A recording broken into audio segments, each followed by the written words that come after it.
프로그래머의 동작을 스레드 스케줄러에 기대지 말라. 발표 바로 시작하도록 하겠습니다. 여기서 핵심인 이 스레드 스케줄러가 뭔지 알아야겠죠? 이 스레드 스케줄러란 이 운영체제에서 다중 스레드를 관리하며 CPU를 사용할 수 있는 스레드를 선택하고 CPU를 할당하는 작업을 말을 합니다.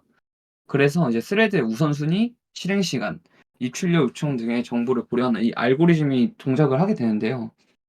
대표적으로는 라운드 로빈이랑 뭐 프라이오리티 베이스 스케줄링, 멀티레벨 큐 스케줄링 등이 있다고 합니다. 그래서 이런 알고리즘을 통해서 이 지금 현재 어떤 스레드를 사용을 해야 되는지 스레드를 선택을 하게 됩니다. 근데 이 스레드 스케줄러는 이제 하나의 프로세스 내에서 다수의 스레드가 동작하는 형태입니다.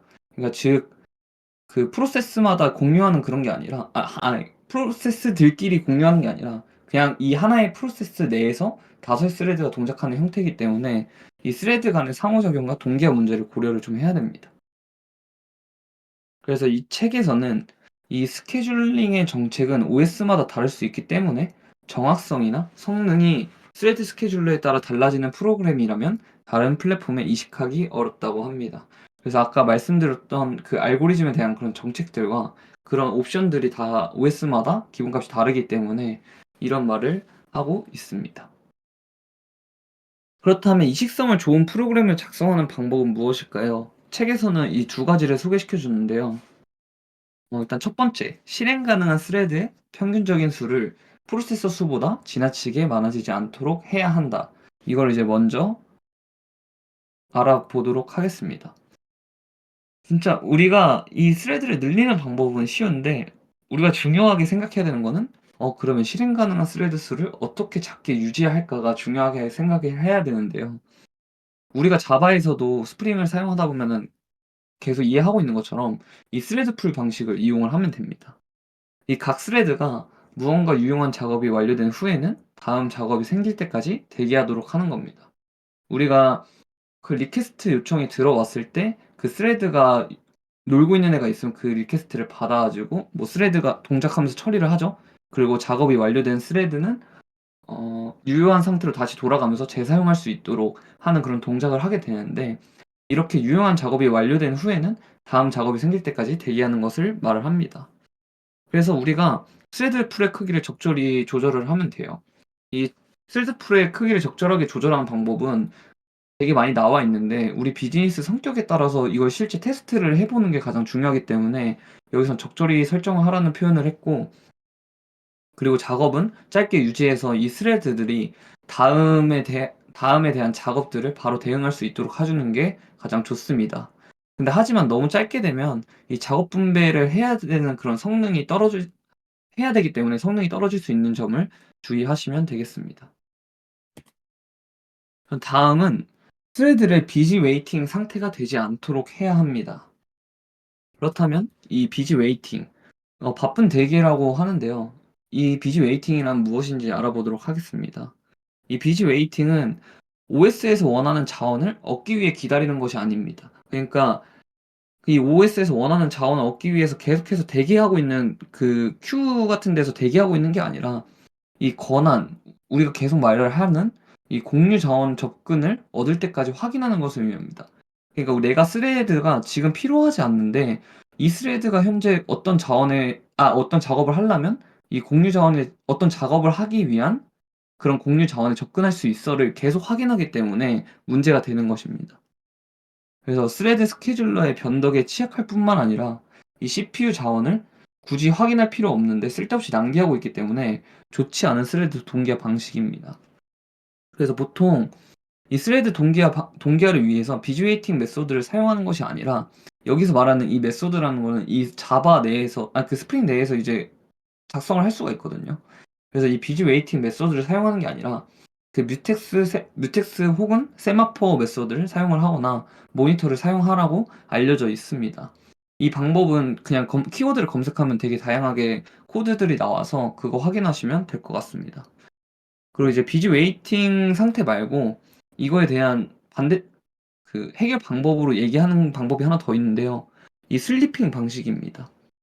이 권한을 얻기 위해 기다리는 시간을 웨이트 큐에 이제 실행 중인 스레드 정보를 담아서 다른 스레드에게 CPU를 양보하는 것을 의미합니다. 아까 전에 비즈 웨이팅 같은 경우에는 그냥 수시로 계속 이 권한 사용하지 않는 스레드가 수시로 내가 지금 현재 자원에 접근이 가능한지를 권한을 체크를 하는데, 그게 아니라 웨이트 큐에다가 넣어 놓고 내가 필요할 때 그 웨이트 큐에 대한 정보를 보고 이 CPU를 부여를 하는 것을 뜻합니다. 그래서 커널은 권한 이벤트가 발생을 하게 되면은 웨이트 큐에 담긴 스레드 정보를 깨워서 CPU에 부여를 하게 되고요. 이제 기다리는 시간이 예측 불가능한 상황에서 쓰입니다. 그러니까 그 큐에 담아 놓고서 그냥 언제든 상관없는데 그냥 꺼내서 쓰면은 동작할 수 있을 때, 그때 사용한다고 생각하시면 되겠습니다. 대신에 이 방법이 무조건 좋은 건 아니고요. 이 웨이 큐에 넣는 비용, 즉 내가 지금 실행 중인 스레드의 정보를 담고 있어야 되잖아요. 그래서 이 정보를 웨이 큐에 넣어 줘야 되는데 이 넣는 자원 비용과 그리고 컨텍스트 스위칭 비용이 들어가기 때문에 이 점을 유의하시면 좋겠습니다. 그래서 이 비즈 웨이팅에 대한 이 카운트다운 렛치를 예제로 가져왔는데요. 일반 카운트 그냥 일반 카운트다운 렛치보다 이 성능이 상당히 느립니다.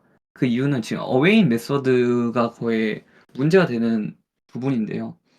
이제 여러 스레드, 우리가 보통 카운트다운 렛치는 이 멀티 스레드 환경에서 데이터를 동기화를 맞추려고 보통 사용을 하는데, 우리가 여러 스레드가 동시에 어웨이트를 호출을 하면은 이 각각의 스레드, 그 무수하게 많은 스레드가 조건이 만족할 때까지 계속 루프를 돌게 됩니다.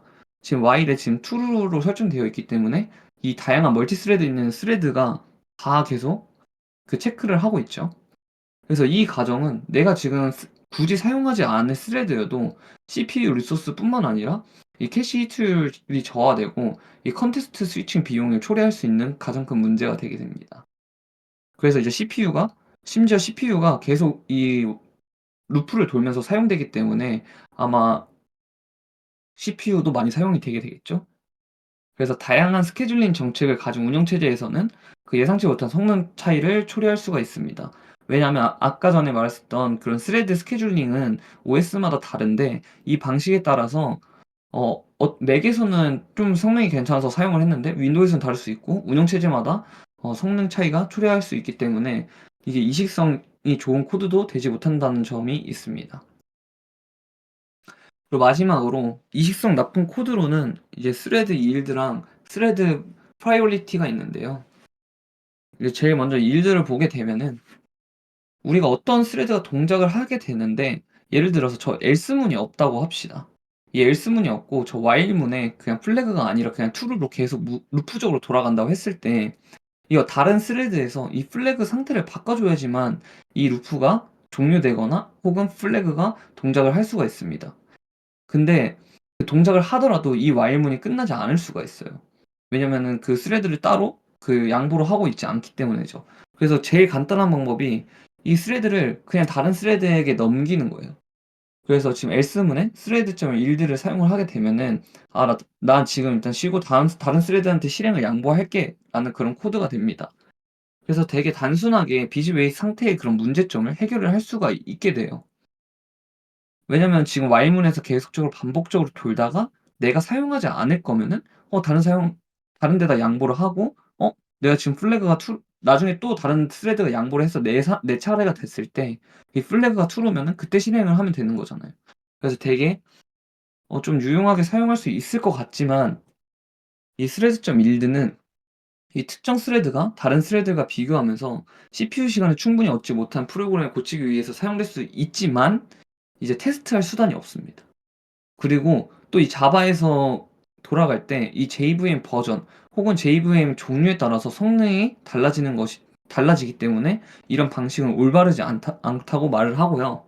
그리고 차라리 애플리케이션 구조를 바꿔서 동시에 실행 가능한 스레드 수를 적 적어지게 해서 조치하는 게 좋다고 합니다. 그래서 마지막으로 스레드 프라이오리티가 있는데요. 이 방식은 그냥 스레드 우선순위에서 이런 스레드 우선순위는 자바에서 이식성이 가장 나쁜 특성에 속하고 심각한 응답 불가 문제를 스레드 우선순위로 해결하는 시도는 절대 합리적이지 않다고 이 책에서 마지막으로 얘기를 하면서 설명을 합니다. 정말 진짜 원인이 되는 문제를 수정을 하고 이런 방식을 사용하지 말라라고 하면서 이 책을 이 책을 마치는데요. 지금까지 정리를 해 보면 우리가 이런 스레드를 사용할 때 이 스케줄러에 의존하지 말고 결국적으로는 뮤텍스나 세마포어 같은 그런 도구들을 사용을 하라고 말을 하고 있습니다. 그래서 이상으로 발표 마치도록 하겠습니다. 감사합니다.